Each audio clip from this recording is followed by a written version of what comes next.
இணையில் தொடர்ந்து நம்முடைய தலைமைச் செய்தியாளர் ராஜா இணைப்பில் இணைகிறார். ராஜா வணக்கம்.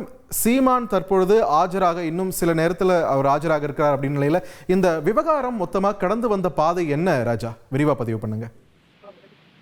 இன்னும் சற்று நேரத்தில் நாம் தமிழர் கட்சியினுடைய ஒருங்கிணைப்பாளர் தலைமை ஒருங்கிணைப்பாளர் திரு சீமான் வளசரவாக்கம் காவல் நிலையத்திற்கு ஆஜராக தற்பொழுது வந்து கொண்டிருக்கிறார். நடிகை விஜயலட்சுமி 10 ஆண்டுகளுக்கு முன்பு தொடர்ந்த வழக்கு தான் இது. இந்த வழக்கில் 3 முறை அவரிடம் கூப்பிட்டு ஏற்கனவே காவல்துறையினர் விசாரித்திருக்கின்றனர். 2011ஆம் ஆண்டு தான் இந்த வழக்கு தொடுக்கப்பட்டது. தொடர்ந்து 14 ஆண்டுகளாக இந்த வழக்கு நடைபெற்று வருகிறது. இது 3 முறை அவர் வளசரவாக்கம் காவல் நிலையத்தில் ஆஜராகி அவருடைய வாக்குமூலத்தை பதிவு செய்துள்ளார். தற்பொழுதும் இந்த வழக்கில் தான் நீதிமன்ற உத்தரவுப்படி தற்பொழுது ஆஜராக வளசரவாக்கம் காவல் நிலையத்திற்கு ஆஜராக திரு சீமான் வந்து கொண்டிருக்கார். இந்த வழக்கை தொடர்ந்தவரே சீமான் தான் என்னை இந்த வழக்கில் இருந்து விடுவிக்க வேண்டும், இதுபோல் ஒரு பிரச்சனை உள்ளது என்று. ஆகையால் தற்பொழுது இந்த வழக்கிற்காக தான் 2 நாட்களாக அவருக்கு சம்மன் அனுப்பப்பட்டது. அவர் ஆஜராகவில்லை. இந்த சூழ்நிலையில் நேற்று அவருடைய சீமானுடைய இல்லத்தில் அந்த ஆஜராகக்கூடிய அந்த சம்மன் ஒட்டப்படும் பொழுது மிகப்பெரிய ஒரு சர்ச்சை ஏற்பட்டது. அதாவது அந்த சம்மனை காவலர்கள் கிழித்தார்கள். உடனடியாக அவர்களை காவல்துறை கைது செய்தார். அப்பொழுது அவருடைய திரு சீமானின் வீட்டில் இருந்த காவலர் துப்பாக்கியை தூக்கி எடுத்து காட்டியதாக அவரை கைது செய்து தற்போது சிறையில் அடைத்துள்ளனர். இப்படி ஒரு பரபரப்பான சூழல் நிலவி வருகிறது. நேற்று கிருஷ்ணகிரியில் இருந்தார், இன்று காலை தருமபுரியில் திரு சீமான் இருந்தார்.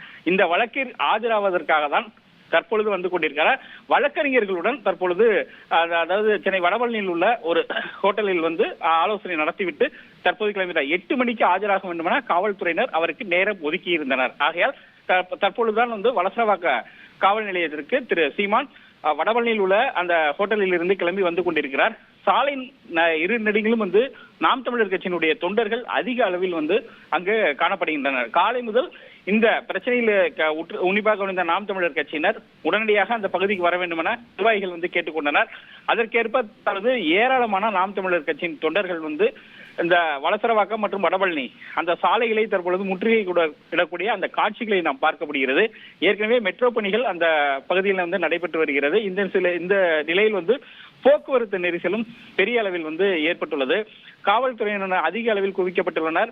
ஏதாவது அசம்பாவிதம் ஏற்பட்டால் கைது செய்வதற்கு வாகனங்களும் அதிக அளவிலாக அங்கு வரவழைக்கப்பட்டுள்ளன. இப்படி தற்பொழுது ஒரு பதற்றமான ஒரு சூழல் என்பது வளசரவாக்கம் காவல் நிலைய பகுதிகளில் நிலவி வருவதை நாம் காட்சிகள் மூலம் காண முடிகிறது. இன்னும் சற்று நேரத்தில் நாம் தமிழர் கட்சியினுடைய ஒருங்கிணைப்பாளர் திரு சீமான் அந்த பகுதிக்கு, அதாவது வளசரவாக்கம் காவல் நிலையத்திற்கு வர உள்ளார். ஏற்கனவே அவரிடம் 50க்கும் மேற்பட்ட கேள்விகள் கேட்கப்பட்டன. 2023ஆம் ஆண்டு அதே கேள்விகள் தான் தற்பொழுதும் கேட்கப்பட உள்ளதாக காவல்துறை வட்டாரங்கள் தெரிவிக்கின்றன. திரு நாம் தமிழர் சீமான் பேட்டியில் கூறும்போது கூட இந்த கேள்விகள் எல்லாம் ஆரம்பத்திலிருந்து எப்படி நடிகை விஜயலட்சுமியை முதலில் எப்போது சந்தித்தீர்கள் என்று அந்த கேள்வியெல்லாம் தொடர்ந்து ஏற்கனவே கேட்ட கேள்விகள் வரும் என, இதை கேட்கும் போதே நமக்கு நகைச்சுவையாக இருக்கும் என்று ஏற்கனவே இன்று மாலை கொடுத்த பேட்டியிலேயே திரு சீமான் தெரிவித்திருந்தார். ஆகையால் அந்த கேள்விகள் தான் கேட்கப்பட உள்ளன. அதன் பிறகு இவை குற்றப்பத்திரிகையாக தாக்கல் செய்யப்பட்டு இவருடைய கேள்விகள் முழுவதுமாக அதில் அந்த குற்றப்பத்திரிகைகள் தயார் செய்யப்பட்டு அதன் பிறகு நீதிமன்றத்தில் இது சமர்ப்பிக்கப்படும். அதற்கான அந்த கேள்விகளுக்கு நான் பதில் சொல்லதான் திரு சீமான் வந்து கொண்டிருக்கிறார். ஆனால் ஒரு பதட்டமான ஒரு சூழல் அங்கு நிலவுவதால் காவல்துறையினர் அதிக அளவில் குவிக்கப்பட்டுள்ளனர். இன்னும் சற்று நேரத்தில் வளசரவாக்கம் காவல் நிலையத்திற்கு சீமான் வரவுள்ளார். நன்றி ராஜா, உங்களுடைய விரிவான தகவல்களுக்கு. நேயர்களே, இன்னும் சற்று நேரத்தில் சீமான் வளசரவாக்கம் காவல் நிலையத்தில் ஆஜராக இருக்கிறார். செய்திகளை உடனுக்குடன் தெரிந்து கொள்ள உடனே சப்ஸ்கிரைப் பண்ணுங்க.